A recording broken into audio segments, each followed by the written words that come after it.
Assalamualaikum warahmatullahi wabarakatuh. Introduce myself. My name is Edith Warsha. Study number 2519043. Class TBEG P. I want to tell material awal sampai akhir. Yang pertama, Khawarij. Secara etimologi, kata Khawarij berasal dari bahasa Arab Khoraja yang berarti keluar, muncul, timbulnya, atau memberontak. This name was given to those who left the ranks of Ali bin Abi Thalib in his dispute with Muawiyah. Tokoh-tokoh Khawarij yang pertama Abdullah bin Wahab ar-Rashibi, yang kedua Rafi bin Qais bin Nahar al-Hanafi, yang ketiga Najah bin Amir bin Abdillah bin Sa'ad bin al-Mutafarj al-Hanafi. Yang kedua Syiah. Syiah berasal dari kata bahasa Arab atau Syiah. Bentuk tunggal dari kata ini adalah Syi'i. Syiah adalah bentuk pendek dari kalimat Syiah Ali means follower of Ali. Syiah according to etymology means one defender and followers.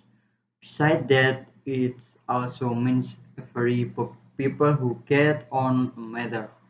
Pokok ajaran yang diajarkan Syiah, yang pertama konsep imamah, yang kedua konsep taqiyah, yang ketiga konsep al-mahdi dan al-roja'ah.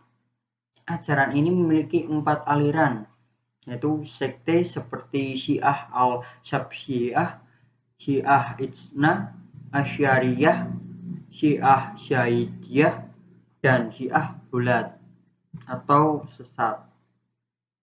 Yang ketiga, Mu'tazilah. Mu'tazilah come from the word istazala,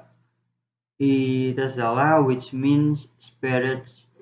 Mu'tazilah in the Al-Munjid dictionary has the meaning as a group from the Qadariyah group who declare themselves and are neutral from two camps, namely Ahl al-Sunnah and Khawarij. The one as Tauhid atau keesaan, and second al-adl atau keadilan, and the third al-wa'id atau janji dan ancaman. Yang keempat, al-murji'ah. Aliran ini berpendapat bahwa maksiat tidaklah membahayakan keimanan dan ketaatan tidaklah memberi manfaat pada kekafiran. Dengan begitu, mereka memberikan harapan pada setiap mukmin yang bermaksiat. There also to see that al-Isra is postponing a punishment for the perpetrators of major sin of the day of judgment. So the decision whether he goes to heaven or hell is not decided in the world. Pokok ajaran dalam doktrinnya Murji'ah memiliki 4 ajaran pokok.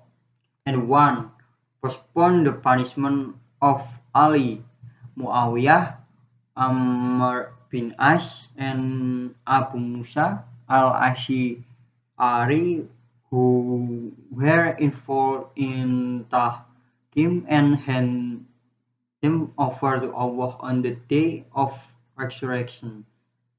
And the second, leave the decision to Allah for Muslims who are big sinners.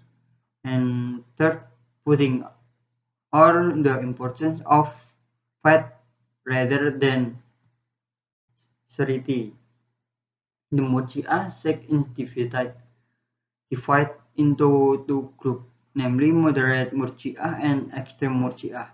This division is based on their opinion about faith in relation to charity. Yang kelima, Jabariyah. Jabariyah argues that only Allah Subhanahu wa Ta'ala alone determines and decides all human deeds. Tokoh Jabariyah ekstrim adalah sebagai berikut. Yang pertama, Jahm bin Sofwan. Yang kedua, Zaid bin Dirhan. Dan tokoh yang termasuk dalam Jabariyah moderat adalah sebagai berikut: An-Najjar, dan yang kedua Ad-Dirar. Yang keenam, Qadariyah understanding state that humans have power over his deeds. It is man himself who perform all good deeds and bad deeds on will. Tokoh dan pandangan Qadariyah. Yang pertama, Mat al-Jauhani atau penemu. Yang kedua, Hilal al-Dimasyqi al-Asy'ariyah. Aliran Asy'ariyah adalah yang ke-7 adalah Asy'ariyah. Aliran Asy'ariyah adalah aliran teologi Islam yang lahir pada dasawarsa kedua abad ke-10, awal abad ke-4 Hijriah. Yang pertama, Tuhan mempunyai sifat-sifat qadim yang identik dengan zat Tuhan dan punya wujud di luar zat. Yang kedua, Al-Quran bersifat qadim dan tidak diciptakan. Yang ketiga, mengenai perbuatan manusia, Tuhanlah yang menciptakan daya dan perbuatan di antara para ulama besar di dunia yang paham akidah ini dan sekaligus juga menjadi tokoh antara lain Al-Ghazali, Al-Imam Al-Fahru Razi, dan Abu Ishaq Al-Isfirayini. Yang ke-8, Maturidiyah, aliran Maturidiyah. The Maturidiyah sect first appeared in Samarkand in the second half of the 3rd century Hijriah. The factor behind the emergence of Al-Maturidis that gave birth to and the development of the Al-Maturidiyah sect are as follows. 1. Dissatisfaction with the concept of Mu'tazilah theology, which is too excessive, is giving authority to reason. The second, concern over the spirit of Shia teaching, especially in the Karamitah sect, which vehemently opposed the Salaf scholars. Yang ke-8, Wahabiyah. Wahabiyah adalah aliran dalam Islam yang ditujukan kepada pengikut Muhammad bin Abdul Wahhab.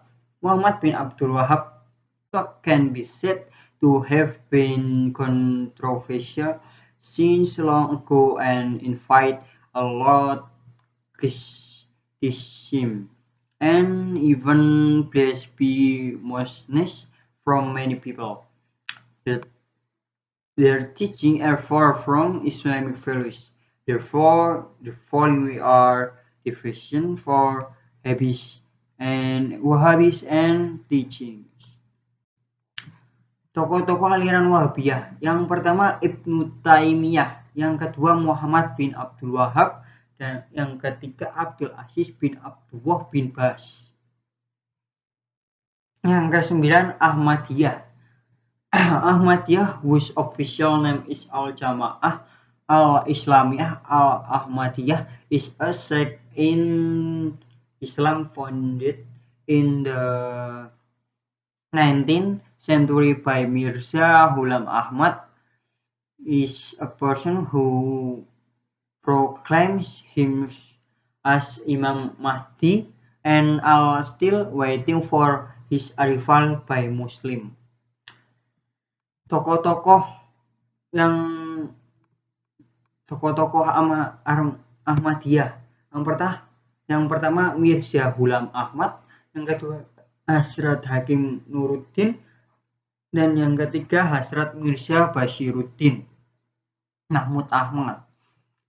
Dan yang terakhir aliran dan yang kesembilan aliran LDII atau LDII pernah ditetapkan sebagai aliran sesat karena dianggap reinkarnasi dari Darul Hadis atau Islam Jamaah. Dalam buku studi pemikiran aliran-aliran sesat dan misleading written by Zakaria and Irfan Nul Hakim mention as many as 15 main teaching of LDI, namely the one Muslim outside their group are infiled and unclean, including both parents. And second, if there are people outside their group who pray in their mosque, then the place where they used to pray is washed because they are considered unclean. And second, obligation to obey their emir or imam. Yang tokoh-tokoh LDII, pendiri LDII Kiai Haji Nur Hasan Al Ubaidah, tokoh-tokoh pendiri Lemkari, Lembaga Karyawan Islam, didirikan oleh Dr. Andes Nur Hashim, Dr. Andes Dimasyadi. Dan yang terakhir ajaran MTA, sejarah MTA, Al-Ustadz Abdullah Tufail Saputra adalah seorang mubalik yang dikarenakan profesinya adalah sebagai seorang pedagang yang mendapat kesempatan untuk berkeliling hampir ke seluruh Indonesia, kecuali Irian Jaya. At that time, he saw that the condition of the people in Indonesia was left behind because Muslims in Indonesia did not understand the Quran. Pengertian Majelis Tafsir Al-Quran atau MTA adalah sebuah lembaga pengajian atau kajian tafsir Al-Quran yang berupaya untuk mengajak jamaahnya mempelajari dan mengamalkan Al-Quran dalam kehidupan setiap hari. Pokok-pokok ajaran yang diajarkan oleh MTA, yang pertama pengajian, yang kedua pendidikan Majelis Tafsir Al-Quran, yang ketiga kegiatan sosial, yang keempat ekonomi Majelis Tafsir Al-Quran, yang kelima dan terakhir kesehatan Majelis Tafsir Al-Quran. Pendiri dari MTA Al-Ustadz Abdullah Tufail Saputra dan Muhammad Fatin Habibullah. Sekian dari saya. Wassalamualaikum warahmatullahi wabarakatuh.